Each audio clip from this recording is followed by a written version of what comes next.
एक कहानी तारांकन। गांव में एक छोटा सा लड़का था जिसका नाम रोहन था। रोहन बेहद होशियार था, लेकिन उसकी एक आदत थी कि वह हमेशा काम को टालता रहता था। उसकी माँ उसे बार बार कहती कि रोहन, समय सबसे मूल्यवान चीज है, इसे बर्बाद मत करो। लेकिन रोहन हमेशा कहता, माँ, मैं बाद में कर लूंगा, अभी तो बहुत समय है। एक दिन रोहन के स्कूल में परीक्षा की घोषणा हुई। उसकी माँ ने उसे सलाह दी, बेटा, परीक्षा की तैयारी अभी से शुरू कर दो ताकि बाद में कोई परेशानी न हो। लेकिन रोहन ने हमेशा की तरह बात को टाल दिया। उसने सोचा कि अभी बहुत समय है और बाद में आराम से पढ़ लूंगा। दिन बीतते गए और परीक्षा का समय नजदीक आ गया।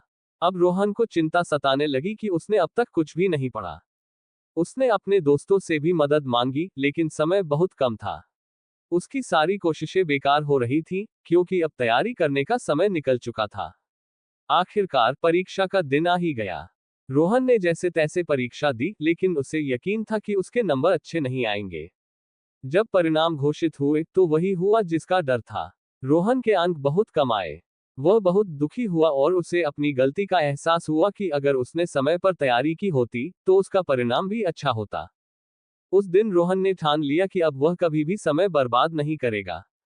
उसने समझा कि समय सबसे मूल्यवान चीज है, और अगर एक बार चला गया तो वापस नहीं आता। इसके बाद वह हमेशा अपने काम समय पर करने लगा और धीरे धीरे उसकी मेहनत रंग लाने लगी। अगले साल की परीक्षा में रोहन ने पूरी मेहनत से पढ़ाई की और समय का सदुपयोग किया। इस बार उसके अंक बहुत अच्छे आए और वह अपने माता पिता के साथ साथ अपने अध्यापकों को भी गर्व महसूस कराने में सफल रहा। इस कहानी से हमें ये सीख मिलती है कि समय की बर्बादी कभी भी हमारी मदद नहीं करती।